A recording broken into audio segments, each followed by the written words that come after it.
तपाईं रुन खोज्नुहुन्छ, बोल्दा रुन खोज्नुहुन्छ, आत्महत्या गर्न मन लाग्छ भन्नुहुन्छ, राजा महाराजाहरूको शान थियो, सम्मान थियो भन्नुहुन्छ। तपाईं सबैभन्दा ठुलो प्रतिगमनकारी हुन्छ। आज राजावादीहरूको मनोबल उठाउने काम कसले गर्यो यो देशमा? तपाईं 2/3 बहुमत नजिक पुगेर यो देशमा कम्युनिस्ट पार्टीको सरकार सञ्चालन गर्ने जिम्मेवारीमा गएका तपाईं, केपी ओली, माधव नेपाल, झलनाथहरूले प्रतिगमनको टाउको उठाउने वातावरण सिर्जना गरेको होइन। अन्यथा राज संस्थाले यसरी टाउको उठाउने अवसर कसरी पाउँथ्यो? तपाईहरूले देशमा सुशासन दिन सकेको भए, तपाईहरूले राष्ट्रिय हितमा काम गर्न सकेको भए, भारतीय विस्तारवादका विरुद्ध तपाईहरूले बलियो अडान देखाउन सकेको भए, तपाईहरूले नेपाली जनतालाई आत्मनिर्भर बन्ने बाटो देखाउन सकेको भए, तपाईहरूले देशलाई औद्योगिकरणतर्फ अगाडि बढाउन सकेको भए, तपाईहरूले नेपालका जल सम्पदाको उपयोग गरेर, नेपालले नै उपयोग गरेर देशलाई झिलिमिली पार्ने वातावरण बनाउन सकेको भए र देशव्यापी रूपमा उद्योग स्थापनाको लहर सिर्जना गर्न सकेको भए प्रतिगमनले टाउको उठाउँथ्यो। राजाले दशैंको अवसर छोपेर तपाईहरूलाई ललकार्दै वक्तव्य दिन सक्ने अवस्था आउँथ्यो। त्यसकारण comrade Prachanda, comrade KP Oli, comrade Madhav Nepal, comrade Jhalanath Khanal, तपाईहरूले छातीमा हात राखेर सोच्नुहोस् तपाईहरूको गन्तव्य कता हो।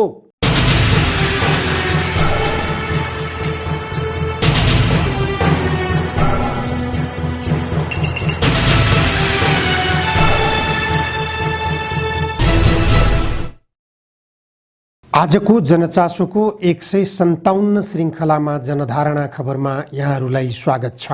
एकचोटि फेरि हामी 64 जस्तै वाइसिएल पनि, विद्यार्थीहरू पनि, पार्टीका साथीहरू पनि आक्रामक ढङ्गले उनीहरू जाइलाग्छन् भने, आइलाग्छन् भने हामीले पुरै जवाब दिने हामीसँग त्यो तागत छ। त्यो तागत हामीसँग छ। हामीसँग मात्रै छ नेपालमा, अरू कसैसँग छैन। हामीसँग हजारौं लाखौं तालिम प्राप्त सेना पनि छ। क्रान्तिकारी स्पिरिट भएका साथीहरू पनि छन्। हामी किन डराउने? नेकपा माओवादीका अध्यक्ष कमरेड प्रचण्डका भनाइ हुन्। सुन्नुभयो कमरेड प्रचण्डले के भन्नुहुन्छ?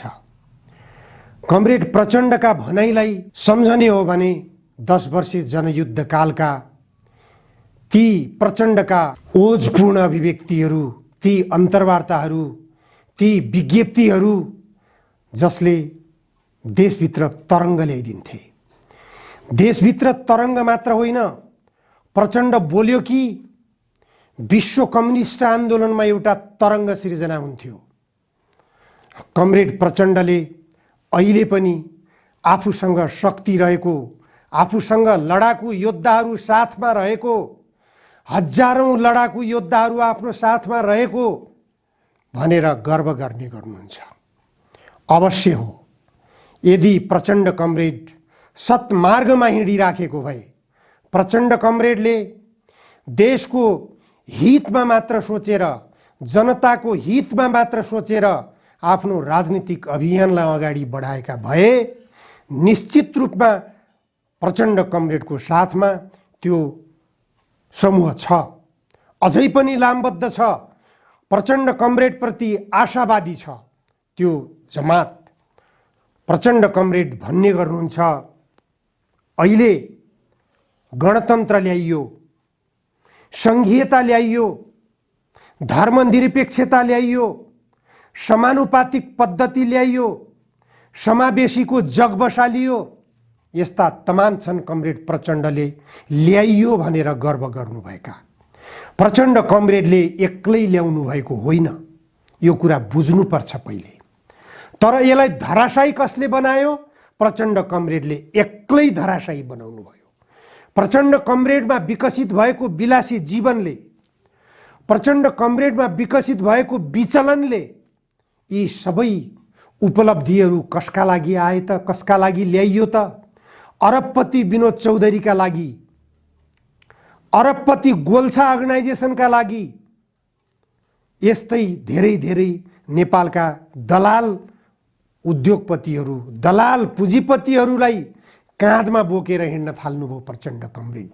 हुँदा हुँदा अन्त्यमा सबैभन्दा विवादास्पद राजदूतको भूमिकामा नेपालमा बसेर आफ्नो कार्यकाल बिताएका भारतका राजदूत रञ्जित रेले लेखेको नेपाललाई भुटानीकरण गर्न भारत किन ढिलो गरिरहेको छ भन्ने निष्कर्षका साथ लेखिएको पुस्तकको विमोचन कार्यक्रममा उपस्थित भएर आफ्नो मन्तव्य दिन गर्व गर्नुहुन्छ प्रचण्ड कमरेड।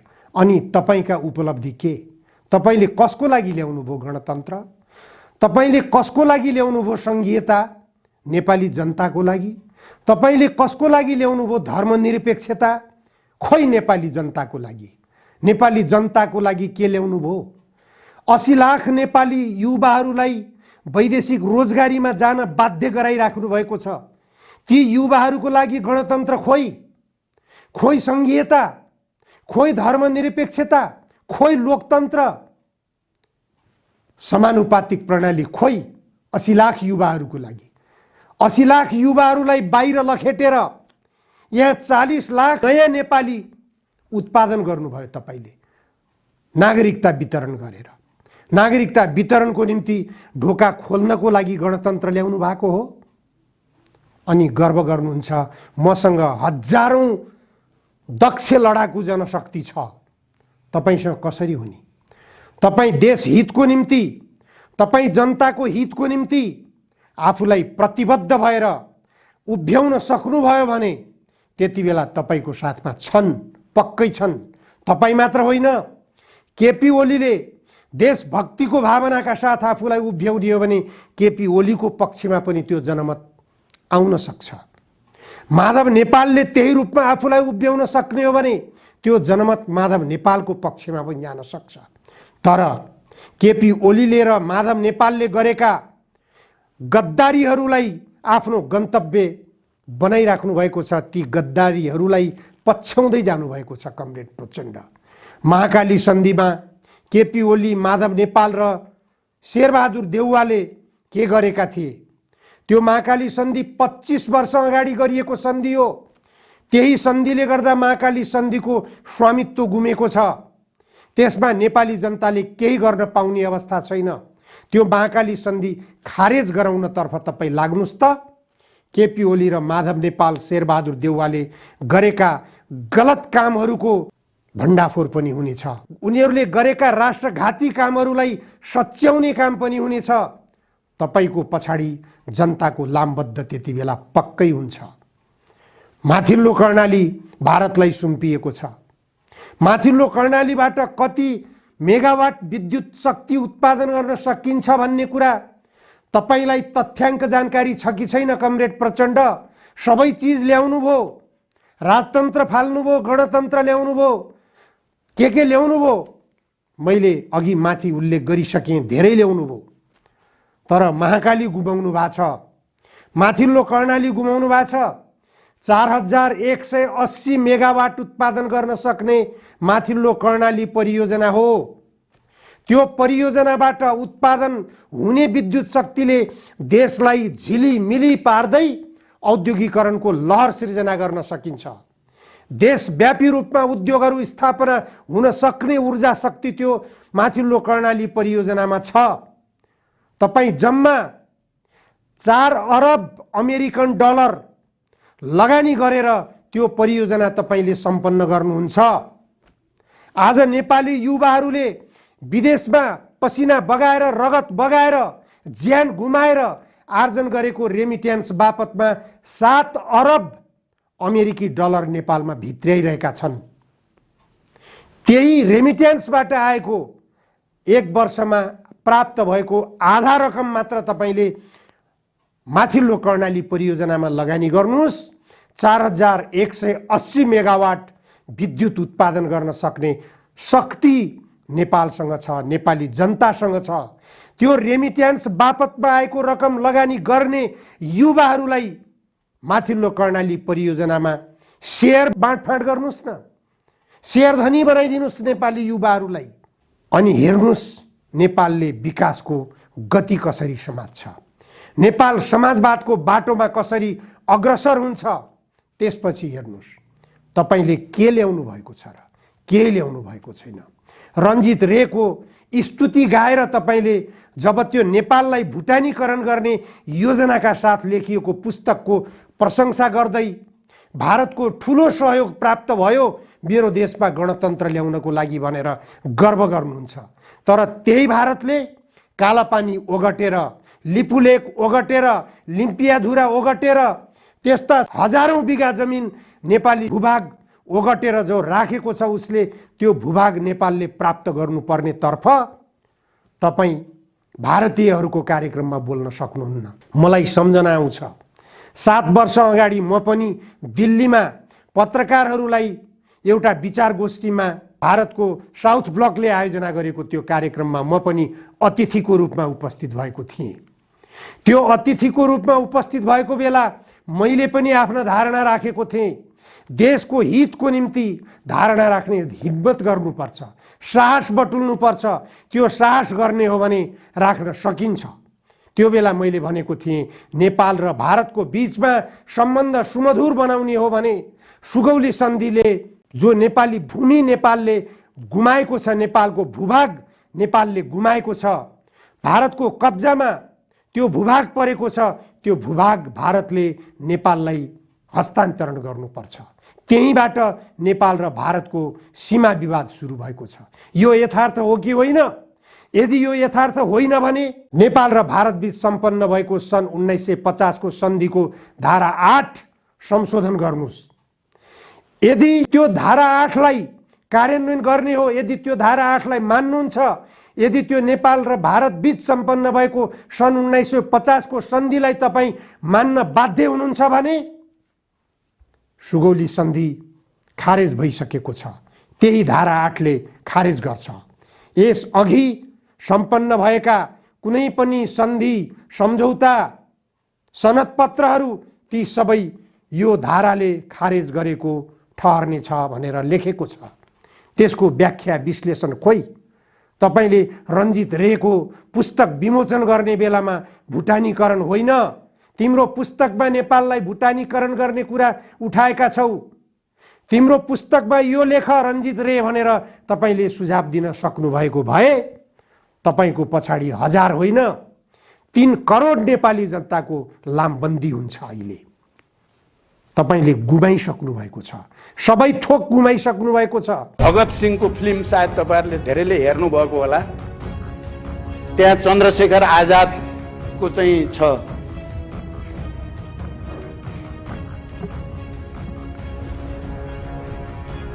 लड्दै गर्दा चारैतिर दुश्मनले घेरा हालेको छ। अब फुत्किने ठाउँ रहेन चन्द्रशेखर। एउटा रुखमुनि उनी बस्या हुन्छन्, पिस्तोल हुन्छ एउटा उनीसँग। अब मार्ने नै भए प्रतिक्रियावादीले भन्ने भएपछि उनले माटो समाउँछन्, एक मुठी माटो लिएर उनले भन्छन् त्यहाँ धरती माता भएर माँ यति नै मैले गर्न सकेँ भनेर आफैले सुसाइड गर्छन्, आफैले आत्महत्या गर्छन्। तपाई रुन खोज्नुहुन्छ, बोल्दा रुन खोज्नुहुन्छ, आत्महत्या गर्न मन लाग्छ भन्नुहुन्छ। राजा महाराजाहरूको सान थियो, सम्मान थियो भन्नुहुन्छ। तपाई सबैभन्दा ठुलो प्रतिगमनकारी हुन्छ। आज राजावादीहरूको मनोबल उठाउने काम कसले गर्यो यो देशमा? तपाई 2/3 बहुमत नजिक पुगेर यो देशमा कम्युनिस्ट पार्टीको सरकार सञ्चालन गर्ने जिम्मेवारीमा गएका तपाई, केपी ओली, माधव नेपाल, झलनाथहरूले प्रतिगमनको टाउको उठाउने वातावरण सिर्जना गरेको होइन। अन्यथा राज संस्थाले यसरी टाउको उठाउने अवसर कसरी पाउँथ्यो? तपाईहरूले देशमा सुशासन दिन सकेको भए, तपाईहरूले राष्ट्रिय हितमा काम गर्न सकेको भए, भारतीय विस्तारवादका विरुद्ध तपाईहरूले बलियो अडान देखाउन सकेको भए, तपाईहरूले नेपाली जनतालाई आत्मनिर्भर बन्ने बाटो देखाउन सकेको भए, तपाईहरूले देशलाई औद्योगिकरणतर्फ अगाडि बढाउन सकेको भए, तपाईहरूले नेपालका जल सम्पदाको उपयोग गरेर, नेपालले नै उपयोग गरेर देशलाई झिलिमिली पार्ने वातावरण बनाउन सकेको भए र देशव्यापी रूपमा उद्योग स्थापनाको लहर सिर्जना गर्न सकेको भए प्रतिगमनले टाउको उठाउँथ्यो। राजाले दशैंको अवसर छोपेर तपाईहरूलाई ललकारदै वक्तव्य दिन सक्ने अवस्था आउँथ्यो। त्यसकारण comrade Prachanda, comrade KP Oli, comrade Madhav Nepal, comrade Jhalanath Khanal, तपाईहरूले छातीमा हात राखेर सोच्नुहोस् तपाईहरूको गन्तव्य कता हो। तपाईहरूको गन्तव्य यदि समाजवाद हो भने देशका जल सम्पदाहरू उपयोग गर्नुहोस् राष्ट्रिय हितको निम्ति। नेपाली जनता स्वयं जल सम्पदामा विद्युत उत्पादनको लागि लगानी गर्न तयार छन्। अमेरिकाको 55 अरब चाहिएको छैन। एनसेलले ठगी गरेको 72 अरब असुल्नुहोस्, त्यो असुल गर्ने ताकत नेपाली जनतासँग छ। एनसेलले ठगी गरेको रकम असुल्न तपाईहरू अघि बढ्ने हो भने नेपाली जनता लामबद्ध हुनेछन् तपाईहरूसँग। होइन भने तपाईहरूलाई नेपाली जनताले कठै भनेर धिक्कार्ने भए केही हुने छैन। हस्, अहिलेलाई यति मात्र। धन्यवाद।